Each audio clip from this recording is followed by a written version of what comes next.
gotta be hard to work in a hospital. That hospital lighting, everyone looks sick in that hospital lighting.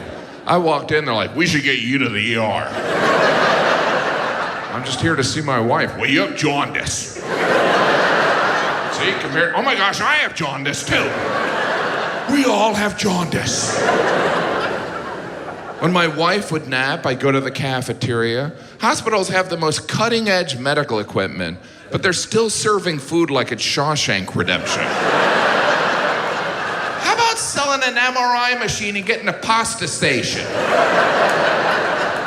Jim, you're a monster. There's different sections in hospitals. There's the emergency room, the intensive care unit, which sounds scary, but I don't know why anyone would want to stay anywhere but the intensive care unit. It kind of implies the rest of the hospital's like, look, we care, but we're not going to be a spaz about it. I get a phone call, I'm going to take it, right? We're like the mediocre care unit, which is better than we couldn't care less unit. Those guys are horrible. It's wild. My wife was in surgery for 10 hours, and before the surgery, the surgeon told me, he goes, halfway through, I'll probably stop and get lunch. I don't need to know that. Why even tell me that? Was he afraid I was gonna run into him in the cafeteria? What are you doing here? I get these cravings. Those Snickers commercials are true. But he was a great brain surgeon. We learn later on that he's like the best. I don't know how they determine the best brain surgeon. You know, maybe there's a competition. America's Got Tumors. Heidi Klum thought he was the best. The best brain surgeon. Isn't it enough that someone's a brain surgeon? None of us can even get in med school.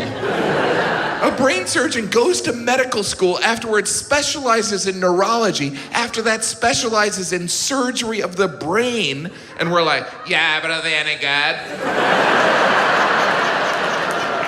Yeah, they're a brain surgeon. You know what they do with the bad brain surgeons? They don't let them become brain surgeons. Can you imagine the pressure on a brain surgeon? At no point during their workday can they say, hey, it ain't brain surgery. Because it's always brain surgery. Every day. What you do at work, honey? Brain surgery. That's fun. You want some fruit? Never!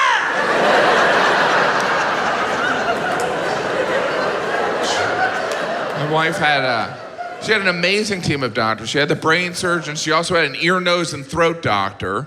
Ear, nose, and throat, that kind of sounds like they didn't make the cut for brain surgeon. I want to be a brain surgeon. You know what? Let's stick with the ears, nose, and throat. You'd be better with the things surrounding the brain. Can I have the eyes? You know what? Let's stick with the ears, nose, and throat. We promised the eyes to the nerd at Lens Crafters. Why pick on optometrists? Those ear, nose, and throat doctors, they must look at dentists and think, just teeth? That's it? What about the tongue? Not the tongue, just the teeth. You just work on teeth, surgery on teeth? Oh, I don't do the surgery, that's the orthodontist. I mostly scrape stuff off of teeth while I listen to 80s music. I love Debbie Gibson. When you think about it, dentists, they don't do the surgery. They don't even clean the teeth. They're like, you guys do everything, and then I'll come in and jab them with a sharp object. While I listen to Debbie. We have 3 teenagers, plus a 12-year-old, plus an 11-year-old. Forecast, not great. Definitely hurricane season. And I freely admit my wife has it harder, much harder, but this whole thing is kind of her fault. These children didn't come out of my body. In a way, they're not even my kids. Now, I don't want to sound like a conspiracy theorist, but that whole sperm fertilizing the egg thing, I've never seen that in person. I've seen a simulation of it. You know, how you might stage a landing on the moon. Men should be suspicious. Women discover they're going to become a parent. Men are told. Men find out they're going to be a father the same way they learn they have a terminal illness. Someone comes up and goes, "You should sit down." And men have a similar response. "How much time do I got?"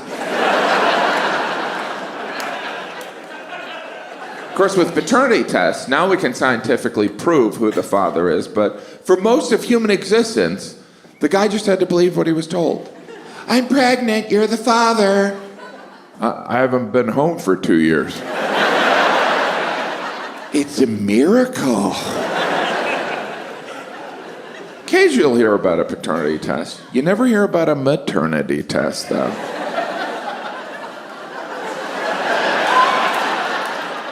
How do we really know who the mother is? The child came out of my body. Well, then you shouldn't be afraid to take a test. Okay, Jim, that's the dumbest joke of the night. That one. Obviously, paternity tests exist because some men are garbage. And I tell you, as the father of 5, when I hear about these men that abandon their children, I am so filled with jealousy. There's no excuse. There's no excuse. But nothing prepares a man for parenthood. Like, a woman goes through a whole physiological change, not only growing the baby, but there's morning sickness, a nesting instinct takes over. For a guy, during the entire pregnancy, they feel the same, worthless. Which in a way prepares them for fatherhood. What? I would do anything for my wife. I'm aware of that. But there are people that are more romantic. Prince Edward abdicated his right to the English throne for the woman he loved. Isn't that unbelievable? He was forced to choose between the woman he loved or being King of England, and that idiot chose the broad. Now, I'm sure in that moment it was the right decision, and I'm happily married, but even in the best relationship, each person has thoughts where they go, "I've made an enormous mistake." But we never thought, "I could have been King of England." Do you think Prince Edward really ever got over that? Every time he had to empty the trash, he's like, "The King of England doesn't have to empty trash. The King of England can chat with his ex on Facebook." Can you imagine what kind of news event that abdication was in the UK? There must have been, "He's gone mad. We should get him to hospital." Jim, your British accent is getting worse. I just know when I go, I want it over quick. Like, if I'm in a plane crash, I want the plane to explode midair. I was reading about this one plane crash. This plane was flying at 30,000 feet, and then it started to nosedive. The plane nosedived for 3 minutes. 3 minutes! Brutal! That's a long time! You know, for the first minute, everyone on that plane was like, "Ah!" But eventually, after like 60 seconds, they were like, "Ah!"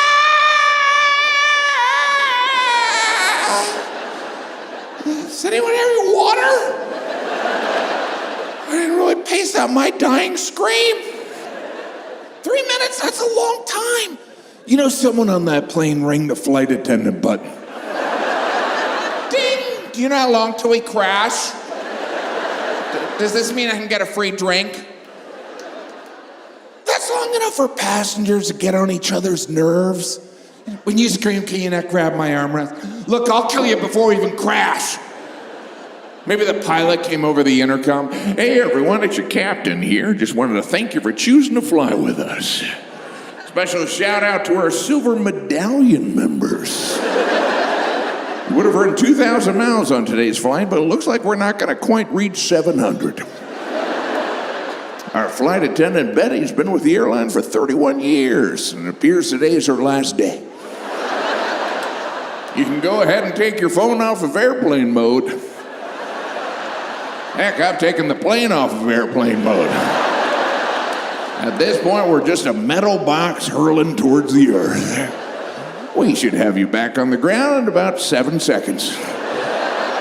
Is that too dark? It's gonna get worse. Right? There's no health inspector at the fair. That's why they can do that. Because everything at the fair is very temporary, meaning when the cops come, they can leave. And some of those rides don't look safe. I'll just let my kids go first. No sense in us all dying. But you never want to be judgmental at the fair. You're always like, you know what, I'm sure this ride's fine. You know, I'm sure the guy running the ride, he's probably a structural engineer. We don't know. That's probably how he lost his arm. You know? Because inherently, we're trusting. We're very trusting of elevators. We're like, what is this, a casket on a string? Let's hop on. I don't know how it works, but if it shakes, we'll giggle. We giggle because we realize no one's driving the elevator. We're like, we're all gonna die. Should we press one of these buttons or climb through the trap door in the ceiling that leads to every Bruce Willis movie? What do we do? We also giggle because there's no talking on an elevator, right? You get on an empty elevator, you and a friend, and you're like, I'll tell you later. It's like a den of awkwardness. You just stand there like, are we supposed to kiss? What are we doing? It's very strange. Not as awkward as a stairwell. You ever been in an abandoned stairwell by yourself? You encounter strangers coming the other way. There's always that moment where you meet eyes where you're like, if you don't rape me, I won't rape you. What are you doing in this? What am I doing in this? Are we in an episode of Law and Order? But we volunteer for these awkward situations. Sometimes we pay to participate, like water parks. Those are fun, but there's always that moment where you're like, is this a meeting of people I don't want to see in swimsuits? Because there are people walking around water parks with a confidence that they shouldn't have. And you almost admire it. You're like, you go away from me. You try and figure it out. You're like, is it the fumes from the toxic chemicals combined with the children's urine? What gives you that swagger that would make Beyonce blush? But you don't want to be judgmental. You're like, you know what? They're there for their kids. I'm here for my kids. And compared to them, I look like Magic Mike. So, God bless them.